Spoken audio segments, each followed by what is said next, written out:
योग सिद्धांत भाग 2 साधन योग अष्टविधि प्राणायाम। प्राणायाम के वेत्ता आचार्यों ने अपने अनुभव के आधार पर विविध प्रकार के कुंभकों का उल्लेख किया है। वे सभी एक कुंभक के ही अनेक भेद हैं। प्राणायाम के साथ साथ हर व्यक्ति को तीनों बंधों का ज्ञान भी हो जाना बड़ा आवश्यक है। जो लोग प्राणायाम करते समय त्रिबंधों को विधिपूर्वक लगाते हैं उनको ही प्राणायाम सिद्ध हो पाता है। हठयोग प्रदीपिका में बंध लगाने की विधि का वर्णन निम्नांकित श्लोकों में दिया है। पूरकांते तो कर्तव्या बंधो जालंधराविध कुंभकांते रेचकादौ कर्तव्य तो उड्डीयानकः। पूरक प्राणायाम करने के बाद जालंधर बंध लगाना चाहिए तथा कुंभक के बाद एवं रेचक से पहले उड्डीयान बंध लगाना चाहिए। अधस्तात् कुंचनेनाशु कंठ संकोचने कृते मध्ये पश्चिमतानेन स्यात् प्राणो ब्रह्मनाडिग। उड्डीयान बंद के साथ ही मूलबंद लगा लेना चाहिए। मूलबंद और जलंधर लग जाने के बाद जब मध्य भाग में पश्चिमतान अर्थात उड्डीयान बंद लगाया जाता है तब प्राणवायु ब्रह्मनाड़ी में प्रवेश करता है। इन तीनों बंधों के बाकायदा अभ्यास कर लेने पर योगी युवा बना रहता है। हठ योग के आचार्यों ने कुंभक प्राणायाम के 8 विशेष भेद कहे हैं, जिनके नाम इस प्रकार हैं। सूर्य भेदनमुज्जायी शीतकारी शीतली यथा भस्त्रिका भ्रामरी मूर्छा प्लाविनीत्यष्ट कुंभका। सूर्य भेदन, उज्जायी, शीतकारी, शीतली, भस्त्रिका, भ्रामरी, मूर्छा और प्लाविनी, ये 8 प्रकार के कुंभक कहे गए हैं। इनमें सूर्य भेदन प्राणायाम पहला है। आसने सुखदे योगी बद्ध्वा चैवासनम ततः दक्षिणाढ्या समाकृष्य वहिस्थम पवनम शनैः आकेशादानखाग्राच्च निरोधावधि कुंभयेत ततः शनैः सव्यनाड्या रेचयेत पवनम शनैः। योगी को चाहिए कि सुखासन पर बैठकर दक्षिण नासापुट से शनै शनै आवाज करते हुए वायु का आकर्षण करे। कुंभक करके अपनी धारणा शक्ति से सिर से लेकर पैर तक उस वायु को फैलाकर रोके और यथाशक्ति कुंभक का अभ्यास बढ़ा लेने के बाद शनै शनै वाम नासापुट से आवाज करते हुए उस वायु को छोड़ दे। यही सूर्य भेदन प्राणायाम है।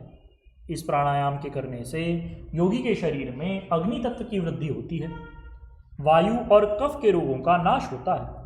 रक्त विकार, चर्म रोग, उदर विकार, कृमि रोग आदि ये सब वायु और कफ के रोग इस प्राणायाम को करने से अवश्य अवश्य नष्ट हो जाते हैं। तथा कपाल शोधनम वात दोषदनम कृमि दोषरत पुनः पुनर्दम कार्यम सूर्य भेदनम उत्तमम। यह सूर्य भेदन प्राणायाम कपाल शोधन करने वाला, वात रोगों को दूर करने वाला और कृमि रोग का नाशक है, इसलिए इसे बार बार करना चाहिए। फिर हुआ उज्जाई प्राणायाम।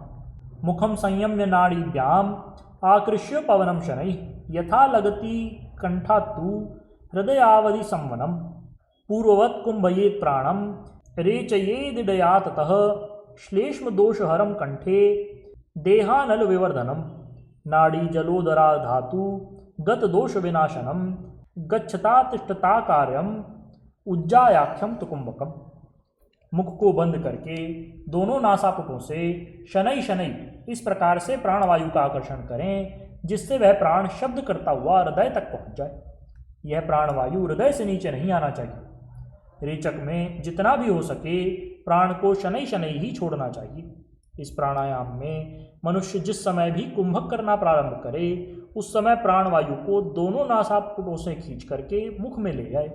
उसी प्रकार से रेचन में कंठ में फिर मुख में लाकर वाम नासापुट से शनै शनै रेचन करना चाहिए। उज्जाई प्राणायाम का फल इस प्रकार है कि यह प्राणायाम भी कफ दोष का निवारक, उदर रोग, मंदाग्नि आदि को हटाने वाला, धातुगत रोगों एवं जलोदर आदि रोगों का नाश करने वाला है। इस प्राणायाम को योगी साधारण विधि से चलते फिरते भी कर सकता है। फिर है शीतकारी प्राणायाम। शीतका कुर्यात् तथा वक्रे घ्राणनैव विजृंभिकाम एवं अभ्यास योगेन कामदेवो द्वितीयकः। शीतकारी प्राणायाम करते हुए साधक को चाहिए कि अपनी जिह्वा को दांतों के बीच रखकर वायु को शीतकार करते हुए अंदर की ओर खींचे, फिर शनै शनै दोनों नासापुटों से रेचन कर दे। इस प्राणायाम को करने से साधक का सौंदर्य बढ़ता है और निरंतर अभ्यास से वह कामदेव के समान हो जाता है। योगिनी चक्र सामान्य सृष्टि संहार कारक न क्षुधा न तृषा निद्रा नैवालस्यं प्रजायते भवेत् सर्वं च देहस्य सर्वोपद्रववर्जितः अनेन विधिना सत्यम योगींद्रो भूमिमंडले। इस प्राणायाम का अभ्यास करने वाला योगी योगिनी चक्र को वश में करके सृष्टि संहार करने वाला हो जाता है और उसके शरीर में क्षुधा तृषा एवं आलस्य बिल्कुल भी नहीं रहते। इस प्राणायाम के अभ्यास से योगी के शरीर में उत्तरोत्तर बल बढ़ता है और वह सब प्रकार से ख्याति को प्राप्त करता है। फिर है शीतली प्राणायाम। जिह्वया वायुमाकृष्य पूर्ववत कुंभ साधनम शनकैर्घ्राणरंध्राभ्याम रेचयेत पवनम सुधी। इस प्राणायाम में जिह्वा को काक चंचू की तरह गोल मोड़ करके वायु का आकर्षण करना चाहिए और फिर पूर्वोक्त विधि के अनुसार कुंभक करके शनै शनै दोनों नासारंध्रों से वायु को निकाल देना चाहिए। इसी को शीतली प्राणायाम कहते हैं। इसका फल इस प्रकार है। गुल्म प्लीहादिकान रोगान ज्वरम पित्तम क्षुधाम तृषाम विषाणीम शीतली नाम कुंभिकेयम निहंति ही।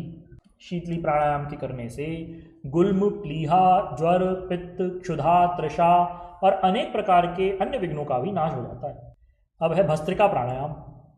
ऊर्वोरूपरी संस्थाप्य शुभे पादतले उभे पद्मासनम भवेदेतत् सर्व पाप प्रणाशनम सम्यक पद्मासनम बद्ध्वा समग्रीवोदरम सुधीः मुखम संयम्य यत्नेन घ्राणम घ्राणेन रेचयेत् यथा लगति हत्कंठे कपालवधि सस्वनम वेगेन पूरयेच्चापि हृत्पद्मावधि मारुतम पुनर्विरेचयेत् तद्वत् पूरयेच्च पुनः पुनः यथैव लोहाकारेण भस्त्रावेगेन चाल्यति। भस्त्रिका प्राणायाम को करने के लिए साधक को चाहिए कि वह अपनी जंघाओं में पाद तलों को स्थापित करके सब प्रकार के पाप कर्मों का नाश करने वाले पद्मासन को लगा ले। पद्मासन में बैठकर गर्दन पेट आदि शरीर के सब भागों को सम रख करके और मुख को बंद करके नासिका रंध्र के द्वारा प्राणवायु का रेचन करे। साधक ऐसा प्रयत्न करे कि वह प्राणवायु हृदय कंठ और कपाल पर्यंत आवाज करती हुई हृदय कमल तक बार बार जाए। इस प्रकार एक नासिका रंध्र से पूरक करे और दूसरे से छोड़ दे। बार बार वेग के साथ अभ्यास करे। तथैव स्वशरीरस्थम चालयेत् पवनम धिया यदा श्रमो भवेत् देहे तदा सूर्येण पूरयेत् यथोदरम भवेत् पूर्ण मलिनेन तथा लघु धारयेत् नासिकां मध्य तर्जनीभ्यां विना दृढ़ विधिवत् कुंभकं कृत्वा रेचयेदिडयानिलम वातपित्त श्लेष्महरम शरीराग्नि विवर्धनम। शरीरस्थ पवन को इसी भस्त्रिका विधि से चालन करें। जब शरीर में थकावट मालूम पड़े तब सूर्य नाड़ी से पूरक करें। प्रयत्न पूर्वक अपनी मध्यमा और तर्जनी के बिना अवलंब के अभ्यास करें। इस प्रकार कुंभक करते हुए ईड़ा नाड़ी से पवन को छोड़ दें।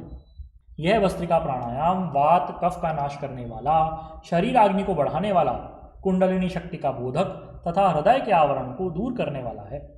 हठाभ्यासी लोग इस भस्त्रिका प्राणायाम का निरंतर अभ्यास करते रहते हैं, जिससे उनके शरीर में पांचों प्राणवायु शनै शनै इकट्ठे होने लगते हैं और पांचों प्राणवायु के इकट्ठे होने पर उन सबकी मिली हुई शक्ति कुंडलिनी बोध के लिए लाभदायक होती है। शक्ति चालनी मुद्रा बांधकर हठाभ्यासी लोग इस प्राणायाम के द्वारा कुंडलिनी जागरण के दृढ़तर अभ्यास किया करते हैं। भ्रामरी प्राणायाम। वेगाद घोषम पूरकम भृंगीनादम रेचकम मंद मंदम योगींद्राणाम एवं अभ्यास योगात चित्ते जाता काचिदानंद लीला। भ्रामरी प्राणायाम करने की विधि यह है कि भ्रमर की मानिद आवाज करते हुए वेग के साथ वायु का आकर्षण करें, यथाशक्ति कुंभक करें और रेचक करें। ऐसा करने से नाद के प्रभाव से योगी को एक विशेष लयता आने लगती है। नाद का उत्पन्न होना लयता का उत्कृष्ट साधन है। मूर्छा प्राणायाम। पूरकांते गाढ़तरम बद्ध्वा जलंधरम शनैः रेचयेत् मूर्छनाख्येयम मनोमूर्छा सुखप्रदा। मूर्छा कुंभक के अंदर मनुष्य प्राणायाम की वृद्धि से हृदय में प्राण को पूरक करे और बाद में दृढ़ता के साथ जलंधर बंद लगाकर के रेचन कर दे। ऐसा करने से स्वभाव से ही मनोमूर्छा होने लगती है और योगी का मन एकाग्र होने लगता है। इस कुंभक को मूर्छा कुंभक इसलिए कहते हैं कि इसमें मूर्छा स्वभाव से ही होने लगती है और यह योगी के लिए सुखप्रद है। प्लाविनी प्राणायाम। अंत प्रवर्तितोदारम आरुतापूरितोदरः पयस्य गाधेपि सुखात प्लवते पद्म पत्रवत। योगी प्राणायाम के बल से अपने पेट में वायु को पूरित कर ले। जैसे जैसे यह अभ्यास बढ़ेगा वैसे वैसे योगी पद्म पत्रवत जल में तैरने लगेगा। इस अष्टविधि प्राणायाम का उल्लेख योगियों ने अपने ग्रंथों में अपने निजी अनुभवों के आधार पर किया है। प्राणायाम के अभ्यासी लोग इनका विधिपूर्वक पालन करें, किंतु यह बात विशेष रूप से ध्यान देने योग्य है कि अनुभवी गुरु की देखरेख में ही ये सब क्रियाएं करनी चाहिए, अन्यथा इनसे हानि भी हो सकती है। जो लोग पुस्तक में पढ़कर इन क्रियाओं को आरंभ कर देते हैं उन्हें बाद में पश्चाताप की अग्नि में जलना ही पड़ता है। अतः प्राणायाम के अभ्यासी को बड़ी सावधानी के साथ इस मार्ग में चलना चाहिए। बोलिए श्री सद्गुरुदेव भगवान की जय। महाप्रभु श्री रामलाल जी महाराज की जय। योगीराज अनंत स्वामी श्री चंद्रमोहन जी महाराज की जय। योगीराज श्री देवेंद्र जी ब्रह्मचारी की जय। श्री सदाशिव भगवान की जय। श्री वृंदावन बिहारी लाल की जय। शंकर भगवान की जय। हर हर महादेव।